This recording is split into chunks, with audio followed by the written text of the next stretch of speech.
Nice to see everybody here. Today, we're going to be speaking about mobile marketing 2024, mobile gaming marketing, unexpected shifts, emerging trends. We're going to be covering all sorts of topics from game design, game development, UA, advertising, and I'm really excited to be here with our panelists. My name's Zach Weiss. I work at Odeeo. We are one of the leaders the leader of in-game audio ads globally. I'm originally from Toronto. I got into the industry a couple of years back and just love to be a part of the innovation and all things that are gaming.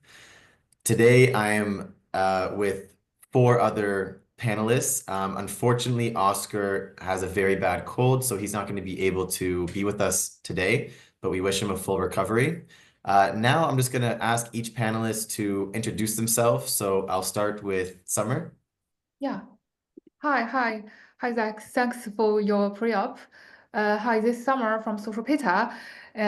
Personally, I worked at advertising business for I think more than 1 decade. And speaking of SocialPeta, we established for 9 years, and I work here for 8.5 years. And we are like the ad intelligence platform. Most of like the partners with corporates are gaming, non-gaming, like marketers. And it's very happy to catch up here by the end of like 2024 and discuss something funny in this business. Yeah. Amazing, amazing. Really, really nice to meet you. Next, I'll have Gökhan introduce himself.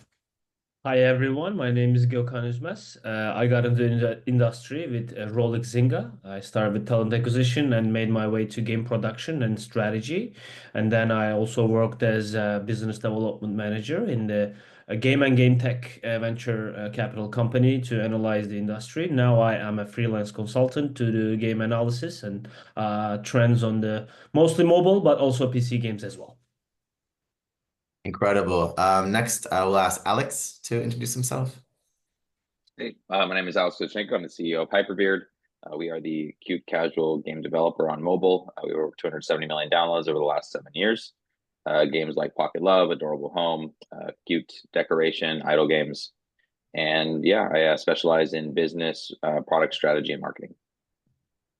Great, great. And I'm sure a lot of people here are familiar with those great games. The last person I'll ask to introduce is Ömer. Yeah, so specialized in mostly ad tech, of course, mobile gaming. Now working for the rewarded user acquisition site at Gamelight.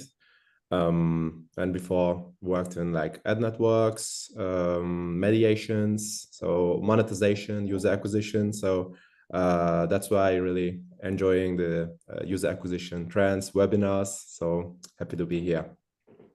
Amazing, amazing. Yes. And I've also seen that you are involved in everything gaming. So it's great to see you being so involved in helping out so many people. So just to kind of get everybody's first opinion, I'm going to ask a general question. As 2024 is closing, what are some unexpected shifts or changes in the mobile gaming landscape this year that you've seen? And how have those shifts affected certain things like UA, admon, advertising, game development? I'll start off with Gökhan, if that's okay. Absolutely. It's a very challenging question, Zach, and I'm sure Alex and Ömer and Summer agrees with me. I think from my perspective, one thing was the unexpected thing was the number of games tested by the big publishers drastically dropped, and this actually ended up with a lot of small studios closing and also user acquisition driven to the bigger games that also implemented the numbers and user acquisition numbers to going up. And therefore, live ops became more crucial, and the teams with the larger live op teams and also with the games that they have broad audiences is also started struggling. But that also opened up many different room for new games to get in, and this I will answer this later, but a couple of big games also got in this way. They just did the same design with a game that was not popular, but the same mechanic. They just twisted little things, and they use this user acquisition room that is available on a certain price, obviously, and they scale their game. I think this was very unexpected. You would expect these big publishers to test more games, but the more and more I talk to smaller studios, 2 to 10 people, usually known with hyper casual mechanics, rapid production, that is not making any deals with big publishers anymore because the numbers are not really making any sense in terms of finance.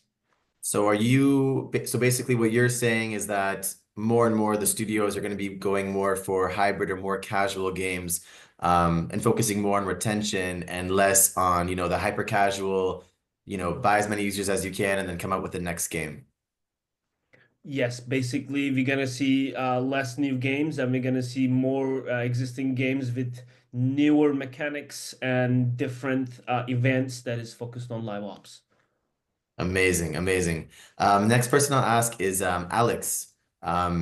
Any unexpected shifts or trends and anything that you've seen and maybe how that's impacted yourself, your studio? Yeah, absolutely. So I don't know about the most unexpected trends, but one of the things that we do quite well at Hyperbeard is ASO, and just generally driving organic downloads, and just kind of noticing how the stores change and how they operate for featuring, especially over the last couple of years.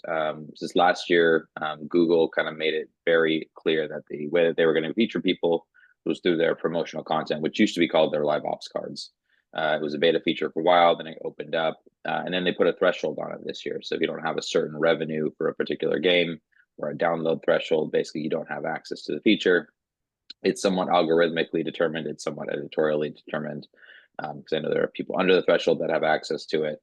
But you're kind of shit out of luck otherwise getting a feature, which is good and bad in that exactly what the rules are, but it's bad in that you have to get to that threshold initially to get that bump. And so it always is, as is always the case on both platforms, the rich tend to become richer. So if you're doing well, you're going to continue to do well. So this goes to what Gokhan was saying. Live ops is where they're focusing a lot of their efforts, because that's ultimately where they're seeing a lot of in-app purchase revenue. In-app purchase revenue is obviously good for the platforms, and it's also good for the larger game publishers. On App Store, what was interesting is they are starting to follow suit. So they just introduced their own kind of promotional cards internally. Right now, they're still editorially driven entirely. They're not algorithmic. There are no thresholds. I don't know if they're going to follow suit on that front. Obviously, to some degree, whether you get access to editors and you can put something in front of them and they'll feature it is determined on the size of your business. But right now, the feature is very similar. And so we'll see kind of how that plays out over the next year or so. But one thing to kind of note is it's going to be harder and harder to break into the marketing, gain that momentum, because again, unless you hit those thresholds and they're not small, then you just don't have access to featuring basically. For sure, you're 100% right. And just to kind of ask you a question on that, what would you say or what would you recommend to, more indie studios, smaller games to get noticed? Would you recommend just kind of optimizing what they currently have and just trying to get through that threshold? Or maybe let's say look at, alternative stores or different maybe platforms in order to get noticed?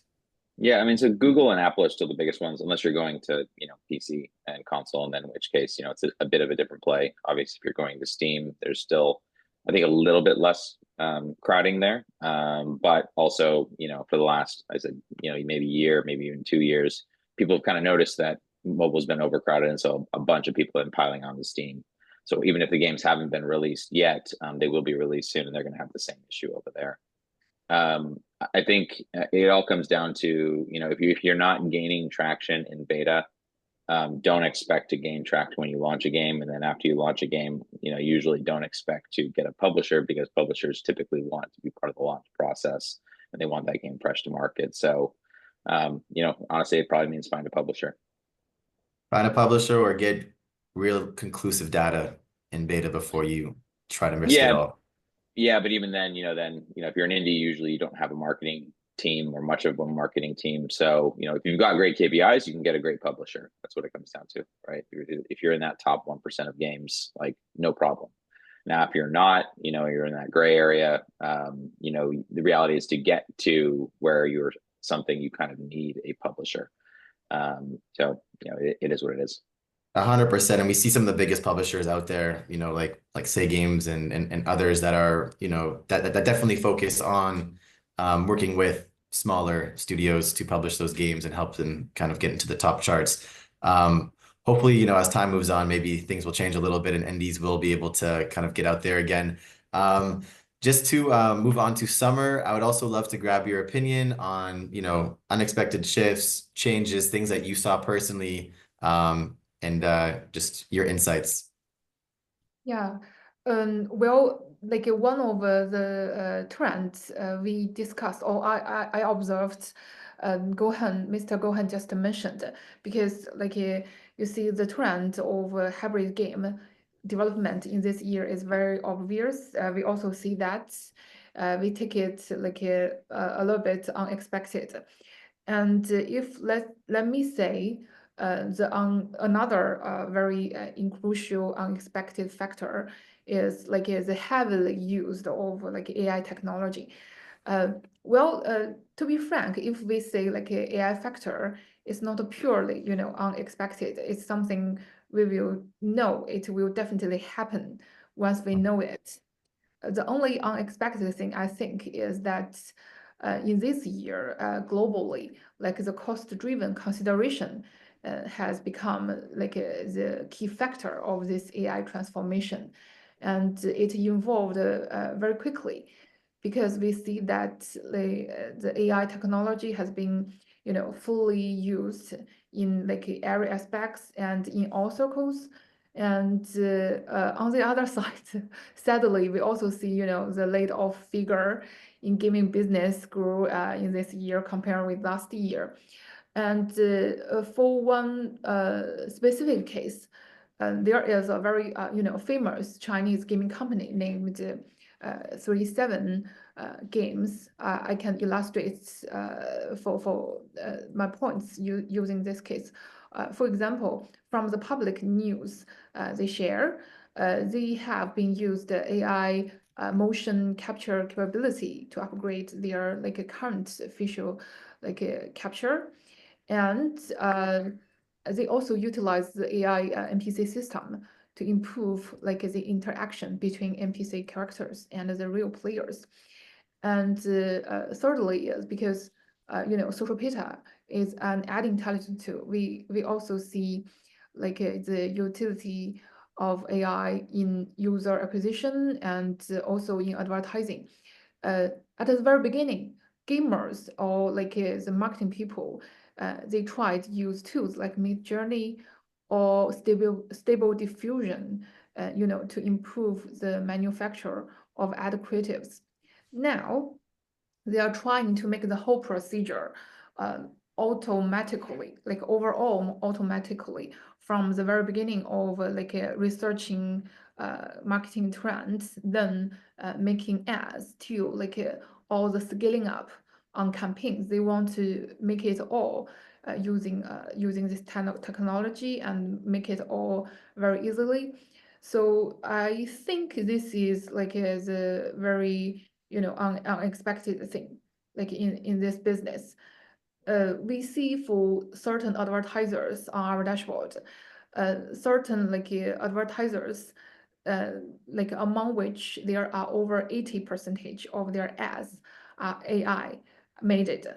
So that's that's basically the very crucial change from our perspective.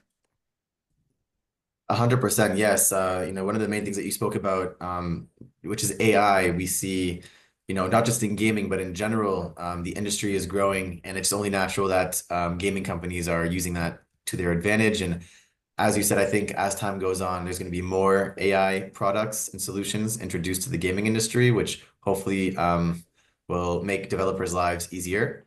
To move on to Ömer. Also, same question. In your experience, what are the different shifts that you saw in the past year? Was there anything unexpected, anything maybe expected? Would love to hear your thoughts. Yeah, so I will definitely would like to bring up the most famous topic, which is the AI, as you all know very well. So crystal clear, I think 24 was the year for AI, and I think it was both expected and unexpected because we weren't thinking that would scale this fast. And it will be the same for 25. So if you invite me to a panel next year, I will talk about AI again. So, actually, it's in all verticals. So like, since I'm purely on the gaming side, I'm in touch with like developers, designers, artists, also like, of course, user acquisition folks. Of course, it's both good and bad news. Great for scaling with new tech, making it easier for everyone, but also bad for layoffs, as we see every month. Like, it's kind of tricky, to be honest.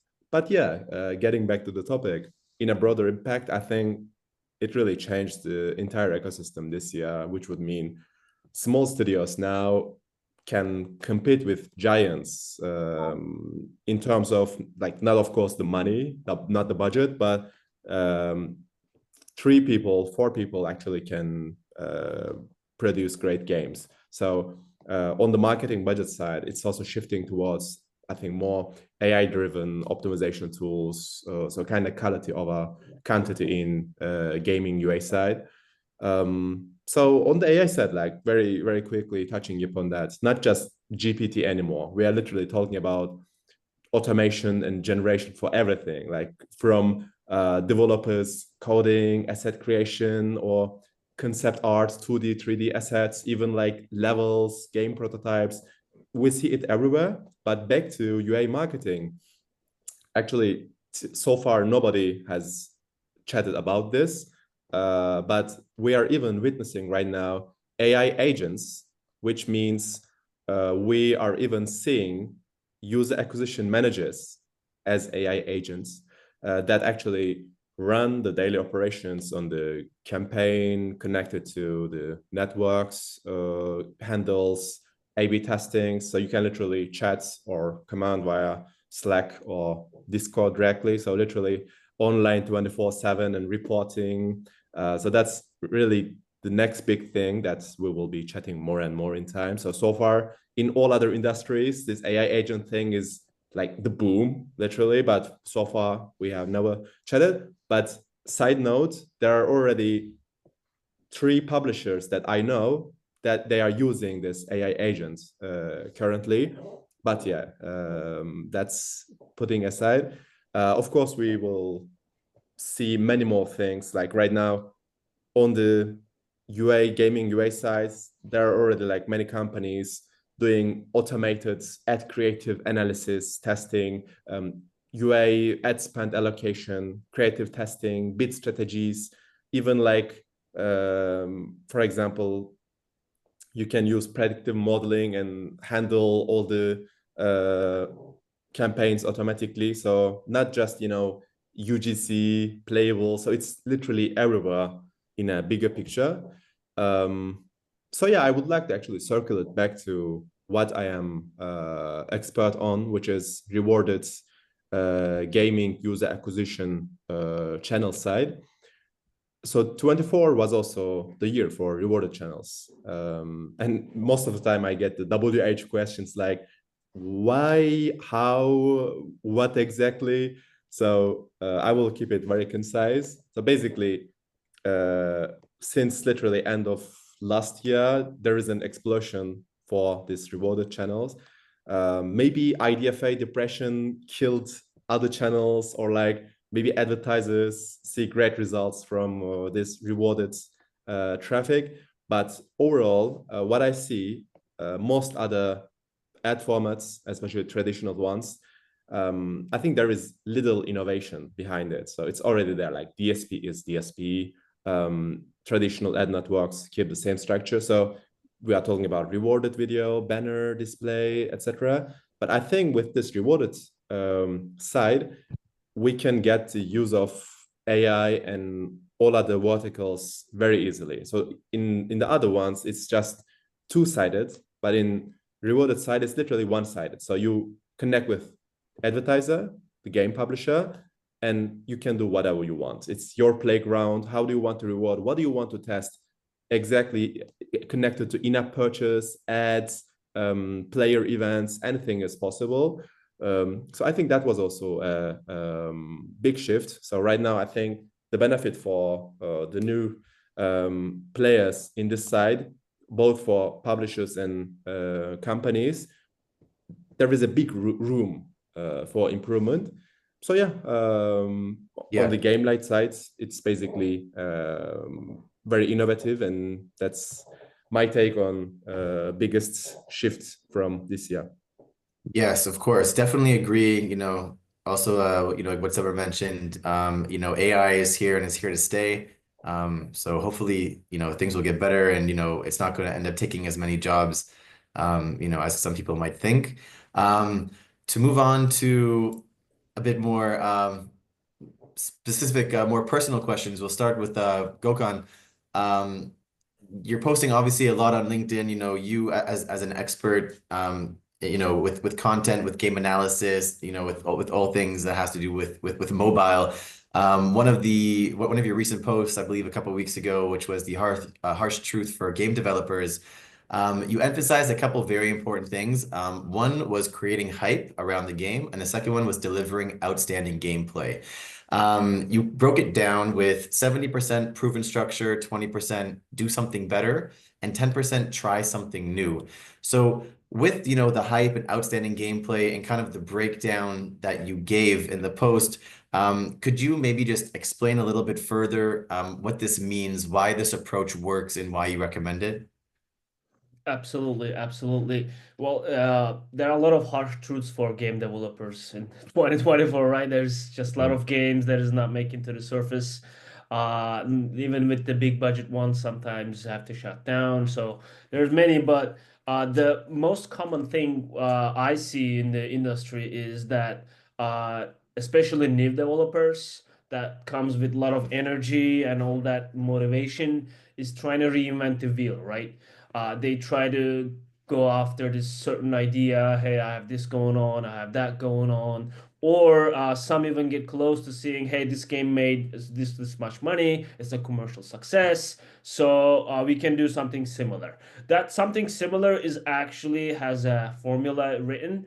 And it's never obviously just a certain numbers. That 70% might be different, that 20 is different, 10 is different, but it's built around the same structure. You go after a certain design that is already proven successful. I'm gonna go with a real example, so that's easier. The basic example would be the largest one would be the Royal Match after Dream Games. Is like, hey, like Match 3 is a thing. It's been around for a while. It's making billions, and they just went after something that is proven already. Didn't change anything at all besides the art and the flow. And then they tried something different, and their 10%, correct me on this if I'm wrong, was on the creative side. They went after the hyper casual creatives, is creating this anger, creating time limited, action thing. So they got a lot of downloads, and now they are bigger than what Candy Crush is ever. So that was something. And recently, we have seen the very same thing with Match Factory by Peak Games. Peak is, known with their Toon Blast series, and they have really mastered their level design over the years. So 70% it's a proven structure. They went after a Mash 3D game. Mash 3D games have been around for a little over 4 years. As a ex-Rolik game manager, I have seen thousands of different iterations of it and never come to the surface at all. And they take time, right? It's not like a 2-3 weeks production. It takes more than that. And the thing with those is that 20% is actually is the secret on what your team can actually make better, not anyone else. So if I was working at Peak, I would do the level design as well. What they did is a great user experience in terms of gameplay flow, using the boosters, and the overall feeling. You can't put this on a paper, right? You can't type it out. It's a combination of a lot of different things: the VFX, the UI, the timely mannered boosters, overall art. These are all their 20%, and they combine that with their 10% as a meta, and obviously their IP collected users that they can use. They have the know-how what these users are looking for in every level. So that's something proved, again, a commercially success, and that's a very basic example. For sure, 100% agree with you. Finding something that works and doing something similar, but adding your own twist, and especially if it's going to make, let's say, the levels look better, the user experience better, those are really easy wins. And I think, as you mentioned, Dream is doing a great job. I have a lot of friends that are addicted to Toon Blast. So, sorry, Peak. A lot of friends That's addicted fine. to Toon Blast, and also with Dream, I have a lot of friends that are playing their match games too. So this has been around for a long time. It still works. It's still doing great jobs, and we're seeing more and more new games getting a piece of that kind of pie as people are kind of going more towards better designs, better user experience. To ask Alex a quick question as well. Obviously, Hyperbeard has a lot of games. You're constantly publishing new games. Hamster Inn launched at number 7 in top free games this year. It's a huge achievement, first of all. I want to kind of ask, what were the kind of decisions, strategic, business, design that went into making this such a success? Sure. So we've gotten very good at kind of what I call our organic launch process. It's actually not that complicated at all. Basically, iOS has what they call the pre-order, and if you accumulate enough pre-orders, basically you're going to spike up the charts. Everyone knows chart boosting used to exist. The same general concept occurs today, except it's very expensive if you want to pay for it. And up until I think 2 years ago, you basically could not go to beta on iOS and also go to pre-order, but they actually opened it up 2 years ago. And so what you're seeing right now is the pre-order featuring is a lot more crowded. Used to be like 6 games in the list, giant icons. You're basically guaranteed if you got a feature in the US to launch in the top 5. Now there's like 25 plus games. All the big publishers are putting their games there, whether it's they're putting it for the full 6-month allotment that you can put up there, or if they're putting it up for just 30 days. It's being really overcrowded. Nonetheless, we can still take advantage of it and launch kind of in the top 10. We had a game called Fairy Village launch a couple months ago. I think it launched number 2 or number 3, which is great. But it's also not enough to necessarily sustain you at the top. And so, what we really are trying to do as a business is to make sure that our KPIs, our metrics, our retention, our monetization is enough to sustain paid UA. As good as we are at organics, and they're still really strong in organics, the reality is that the stores are getting more crowded, and the only way to guarantee that installs are going to come through is to make that CPI to LTV equation work. So that's still something we're working on. It's difficult within our particular target audience, which is fairly casual. It's difficult within our particular genres as well. Idle does okay in terms of retention. And obviously there's some idle games out there that have really strong retention, but also typically much stronger monetization than we have. But the decoration games that we have are fairly low in terms of long-term retention. So one of the things that we will be exploring over the next year or so is jumping into puzzle games. Obviously, that's kind of what everyone is doing. That's kind of what's littered all over the charts. The other trend that has really hurt us, I think, in terms of competition is the games coming from Eastern markets. So you see a lot of developers in the top, a lot of games in the top 15 are, developers from China, Japan, Korea. And that has kind of really been a trend that has changed in the last couple of years. You used to see kind of more Western games were promoted. Now they're very much, Block Blast, for example, is a Chinese developer with, I think a team of over 200 people working on a very, very simple hybrid casual game. Yeah, it's definitely crowded, but the only way to beat it is to get the LTVs to back out. 100%, yeah. And I think moving towards puzzle, as you said, you go to the top charts now, it seems like, the retention, the playtime, IAP and ads are all proving to work really well as people are moving kind of, I guess, further away to hyper casual, I guess more hybrid or more casual games like puzzle games are kind of a great natural step forward for a lot of gaming studios. And as far as, yeah, like you said, the East, they are, they're growing very quickly. Salaries are also cheaper there. So they have a lot of manpower, a lot of hours, and the competition's only getting stronger. So the fact that you're pivoting now, I think, is great timing. And I'm sure you're going to be seeing increased success with each new game that you're putting out there, even as the store gets more crowded. To just get Summer in here for a quick second. I know that you've been traveling a lot this year, going to a lot of different conferences. And I know obviously SocialPeta all the time is posting new research, new case studies, new quarterly reports. So if you could kind of maybe give me one experience or one insight from personal travels of any conferences or any new industries that you saw this year, and maybe one insight connected to the business reports, quarterly reports, research that SocialPeta has put out this year. Thanks for your question. Indeed, yeah, SocialPeta, we cover like the ad creatives over globally. And as you mentioned, I also see like the business in both Europe and Asia. So from our all the data we accumulated, so now it's pretty a good time to review all the insights we have seen in this year.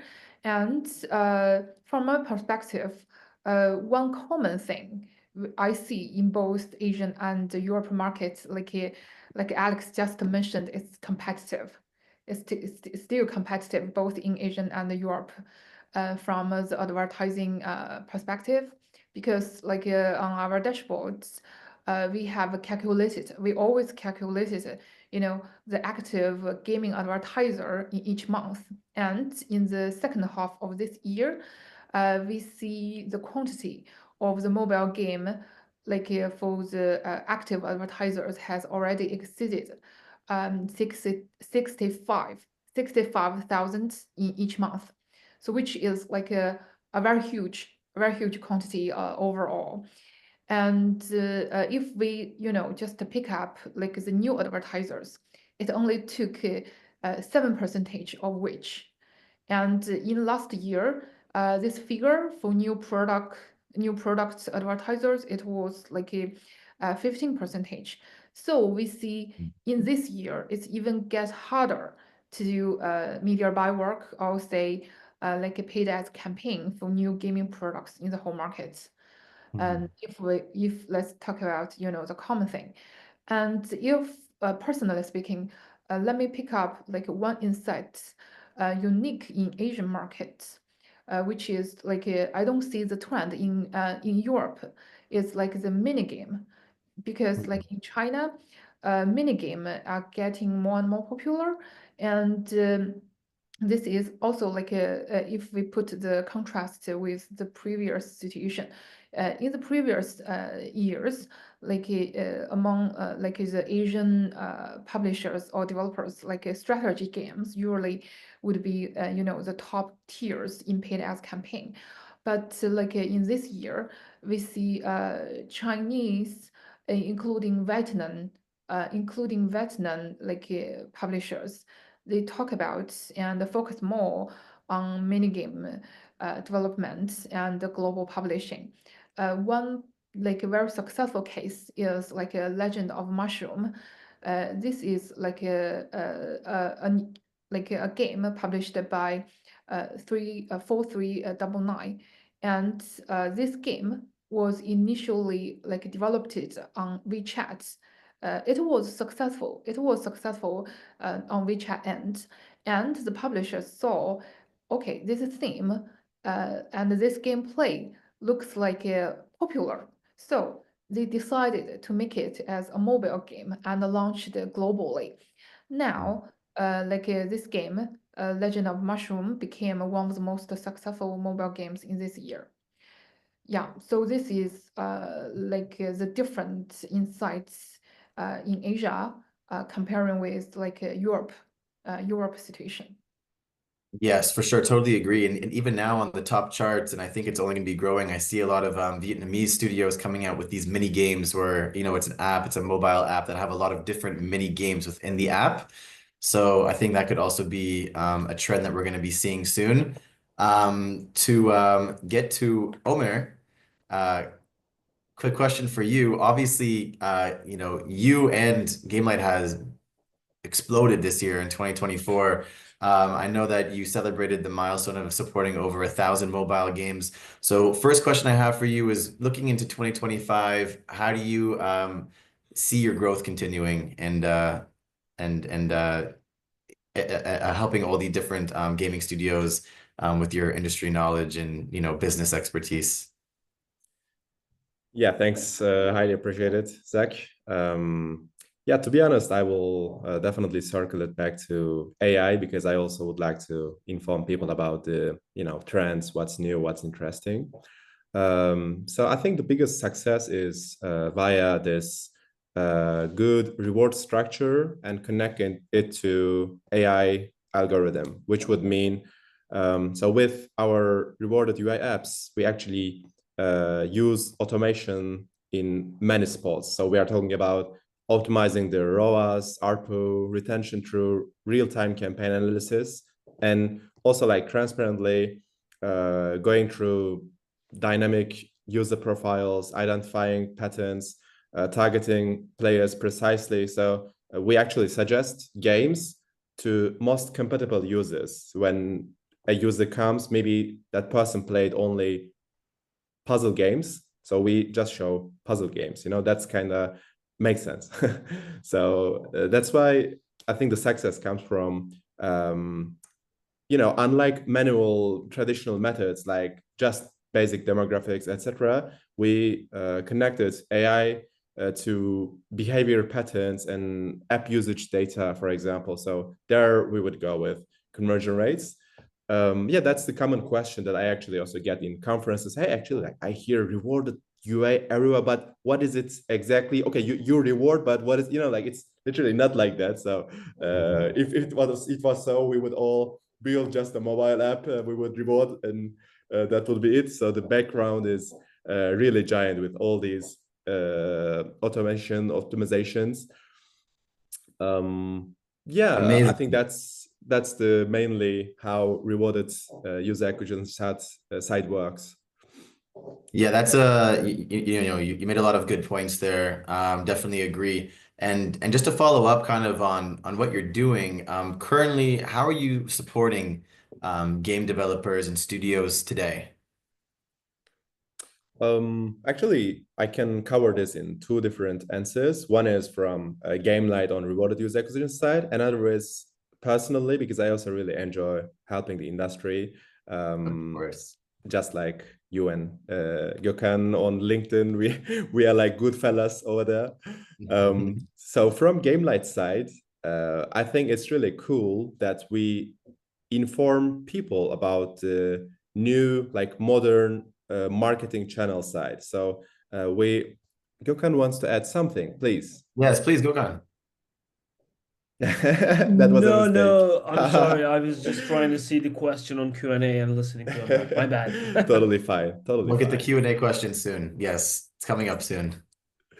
Yeah, so circling back to this marketing side, it's not always like opportunity to chat with someone. So I also did this rewarded user acquisition topic with Gökhan as well, and we exchanged the know-how, what is new, what is interesting, what can be the opportunity, what works, what doesn't work. So these type of things are really cool because you can play around it. So it will change maybe next year and we will be totally discussing like different things. So that's the beauty. That's why I love communicating it. I love sharing on LinkedIn. I like joining webinars. So information is, more when you share basically. And in personal level, connecting it to our like LinkedIn posts, newsletters, also like, that I have a website that I post trends, etc. I think it's really important because I really enjoy keeping everything human-centric, not just ad tech, not just rewarded. So really like because most of us are all-rounders, just like a game developer should also understand game design or even maybe sometimes do it. So we should be all-rounders as well. I think also just like even Alex, like he probably does everything over there, even connected to text stuff. So yeah, that's why I think it's really important to stay human-centric and enjoy mobile gaming industry more and more. For sure. And with a lot of people that I've spoken with in the industry, to be more well-rounded, it's just going to help you and, help your professionalism. I think a lot of people get a lot of good insights and content from your website. So definitely keep on pushing with that. It seems to be very successful, and I've heard a lot of good feedback from it. Last question to everybody before we start kind of getting into some Q&A for what's left.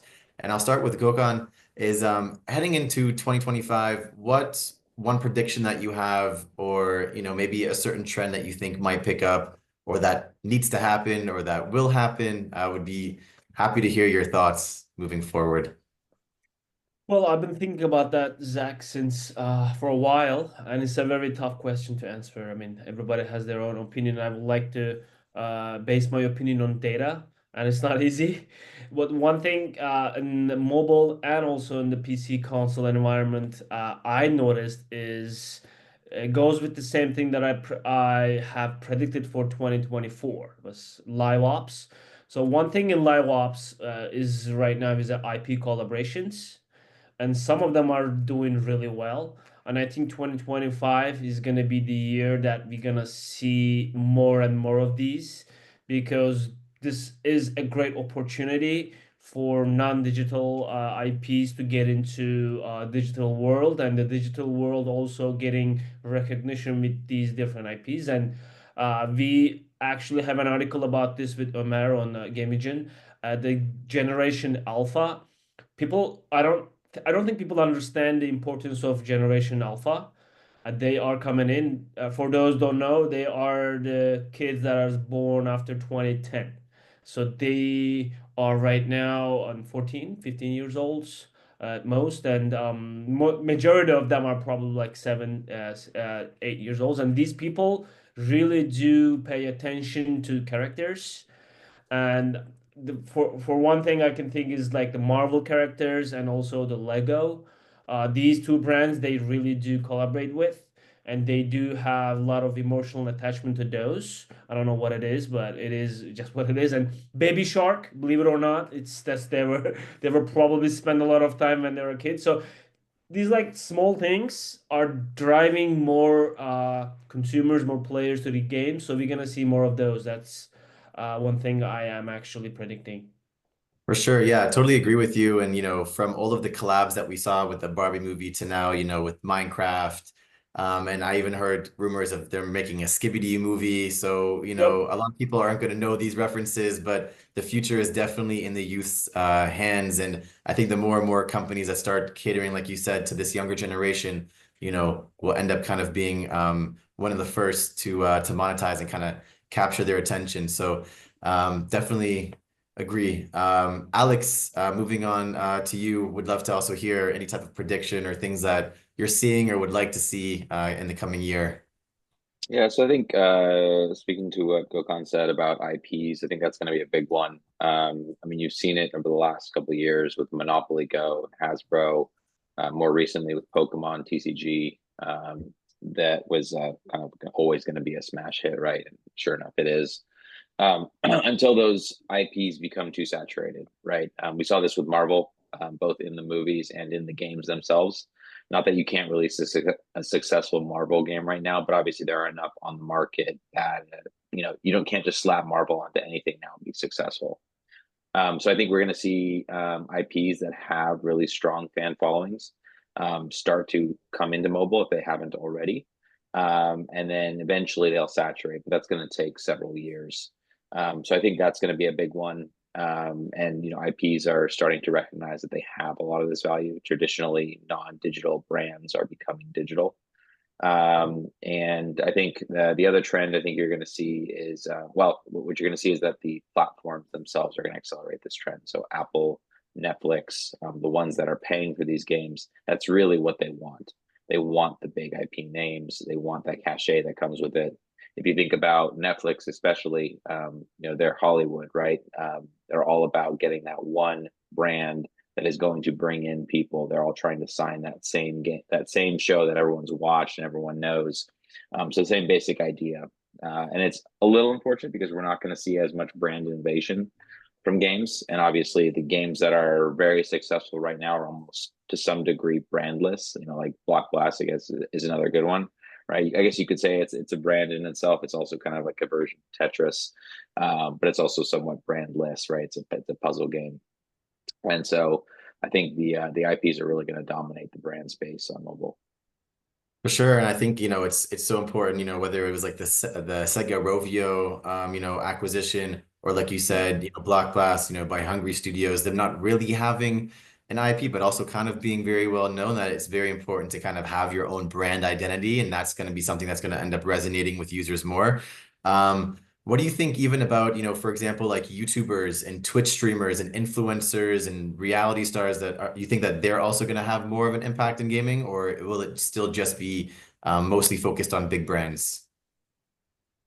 I think they will, but I know a lot of people have tried to build games around influencers, and I think it's difficult for a number of reasons, right? Because one is they're not as perennial.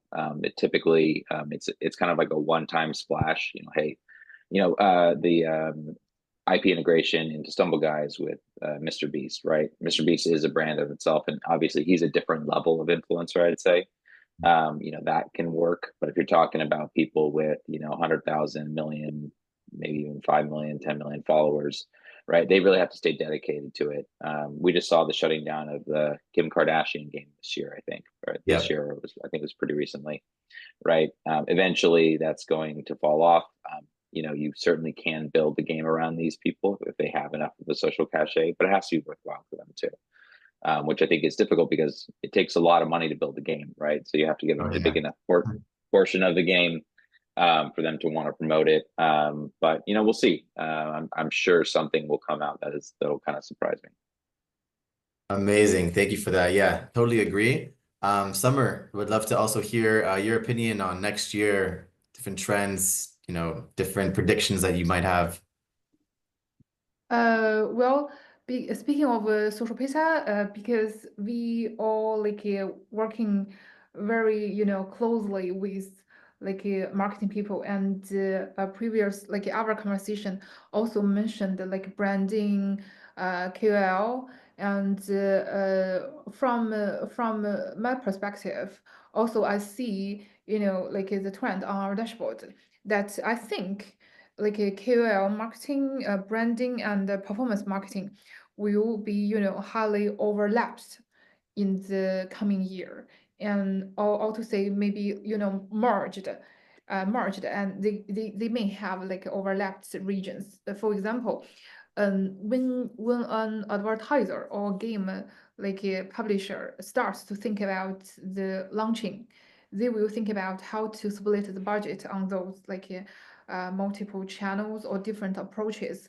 KOL, community, paid ads, and so on. So I already see some advertisers, they can use one marketing campaign creative twice or several times. For example, they have an influencer they cooperate, and this influencer can help them shoot one video and use it in his own channel. And then this advertiser can also use this video again as the paid ads creative in the campaign on Meta or on Google or TikTok.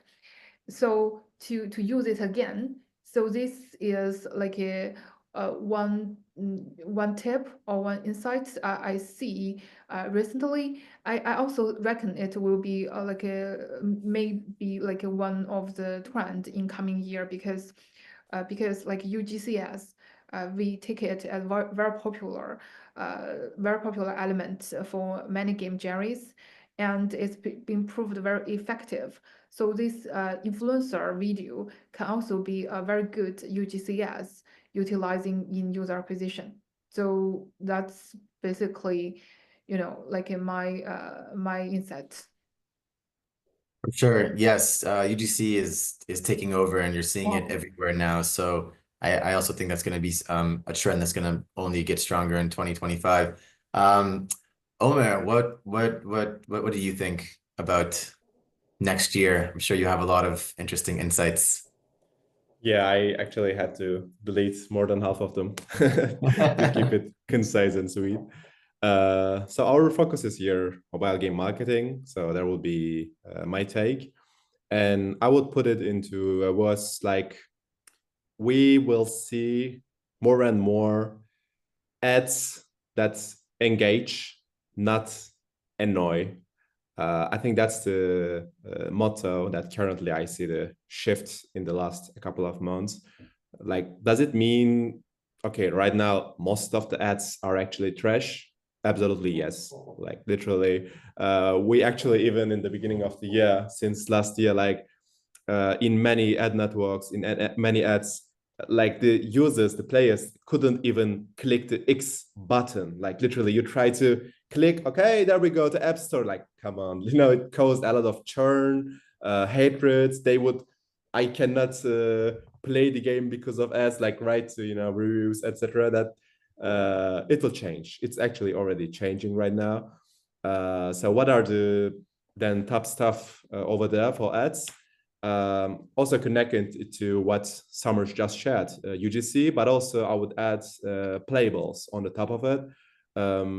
Of course, including the sense of humor that takes us to creativity, interactivity, I think originality as well, because people are like super bored of the same crap, to be honest.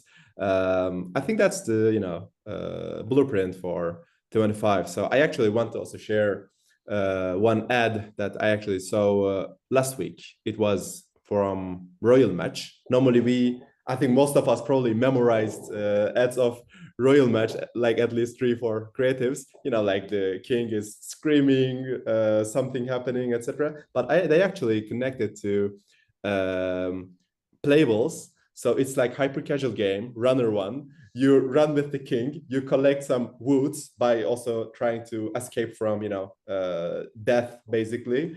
And in the end, when you have like, let's say 20 stuff, you build a bridge and you go over it, and afterwards you reach to the game and you play the puzzle still inside the playable. That was a lot of fun. I really enjoyed that 30 seconds, to be honest. Normally I wouldn't even look at the screen, but that was lots of fun. So yeah, basically I think it will grow even more because like playable ads let users enjoy. That's very unique, I guess. In not any other format we see that. So they can drive high quality installs and make the onboarding also seamless. Otherwise, you just see a banner or like interstitial. You don't understand much. And we already discussed about UGC. It's cool, but to be honest, I actually don't like UGC that much, unlike the popular belief. Because I think right now most of them are fully AI generated. That's why I don't feel the natural thing. Yeah, that's personal thing. Overall I think it's performing well, but personally I don't enjoy it because I realize that it's AI. It's because I am right inside the industry. Performance wise, use it, but personal wise, yeah. I think For sure, that's yeah. the thing, though. It's gonna Very come to a brand point new that you won't information. realize. Go Yes, ahead, go go ahead. ahead, So. Summer.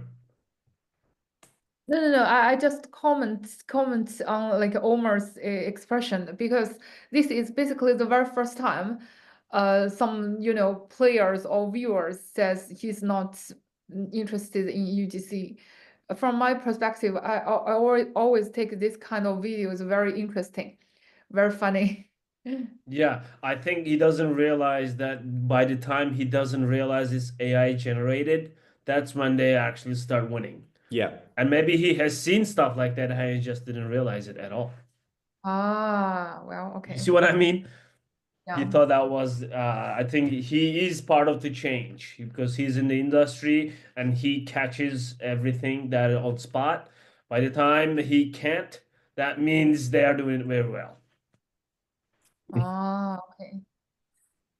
Does anybody, before we go into Q&A a little bit, have anything else that they want to speak about or maybe talk about something that someone else mentioned throughout the webinar?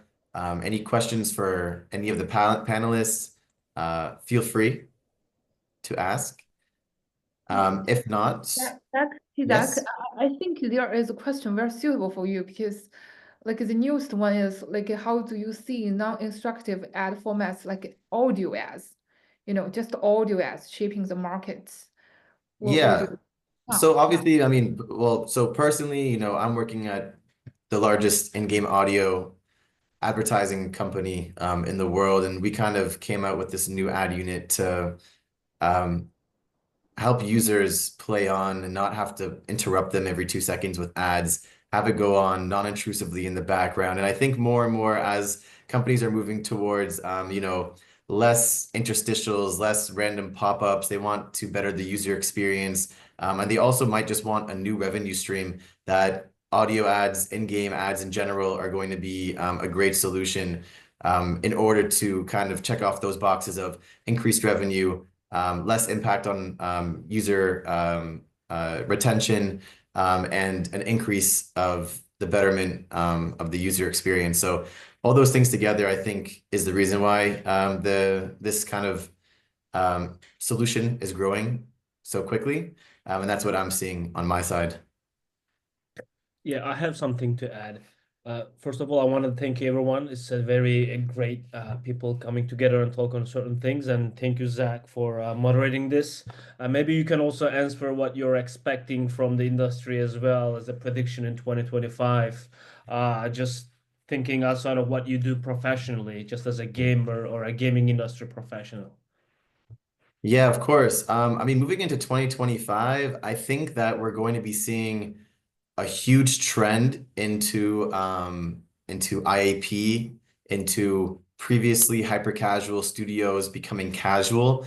I think, it's like the question everyone's been asking for a long time, is hyper casual dead? I'm not saying it's dead, but I from the partners that I personally work with, and these are, top 10, 20, 30, 50, in the world, they're all telling me that, yeah, we used to make, thousands of games and publish hundreds of games, and now we're working on like one or two, which to me blew my mind because I'm like, well, you've been hyper casual forever. You guys are billion-dollar companies, but even with that, with all of that kind of market share and industry knowledge, you are heading straight towards casual. So obviously, with global decrease of eCPMs and too many ads harming the user experience, I think non-intrusive advertising and more of a focus on LTV, retention, better gameplay mechanics, and design is going to end up really changing the landscape of the gaming industry. I'm glad I asked, Zach. You got a lot of information on it.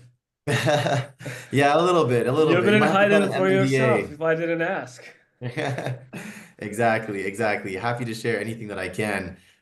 So moving towards kind of to wrap up, a little bit of Q&A before we say goodbye. If there's anybody watching that has any question for any of our expert panelists here, now is the time to ask. Quickly, I'll start with one that I see now directed to Ömer. The question is, how is Gamelight helping through automation and KPIs like ARPU and retention? If you have a quick answer for Zara. Yeah, it's actually like kind of technical, but I will make it very easy. It's kind of circling back to the AI algorithm. When you have that automation connected to app usage data, the also metrics from the players' previous games performance, also our own current performance with all the games inside. You actually know, I mean, the AI algorithm knows how to optimize it, right? What to change, what to test, basically. So that's how it goes. But of course, I won't go into technical details much. That would be way longer. So it's kind of like AI algorithm using the data analysis, both from users, app usage data and our own traffic, kind of constant A/B testing with that. For sure. Yeah, makes sense. Is there any more questions? While we're waiting just to see if there's any more questions, if all of the panelists could just drop their name and maybe a link to their LinkedIn page or their email, or, depending on how comfortable you are, you can give your WhatsApp, whatever works for you guys. You don't have, or just the name, whatever works. Just so if anyone's watching and they want to follow up with you and they want to talk about collaborating, if you want, analyst opinions, if you want to do content collaboration, if you want, insights to publishing, game design, game economics, app intelligence platforms, this is really a group of people that will be able to take your ideas, your games, your content, your companies a lot farther. I'd like to thank all the panelists for joining. It was a really insightful conversation. I think everyone watching really learned a lot, and it was a privilege to have you guys for this hour. Thank you to Summer, obviously SocialPeta, for also setting this up on their end. We all had a great time. Speaking personally, it was my first time doing a webinar, and it was really, really fun for me. So if everyone wants to just kind of wrap up, final statement. Thank you, Zach. Thank you, Zach, Yep. for moderating. Thanks, SocialPeta, for organizing. And I think that was really fun. And when we make it natural rather than like just robotic, I think it's way more sweet. So yeah, thanks. Yeah, it's always good to get together and talk about what we see in the market, what the challenges are. I hope that the economic trend, generally speaking, continues to go in the positive direction. I think that's a big thing. It's obviously, for a while there, we just kind of slumped from after the COVID bump. So hopefully that goes in the right direction, and the gaming industry is booming and everyone's doing well. Yeah, thank you. And through all the insights, indeed, I really get many fresh thinkings and ideas. And also I learn a lot even from like the questions here. So I wish maybe it's not a official closure, but anyway, I wish everyone good luck in New Year.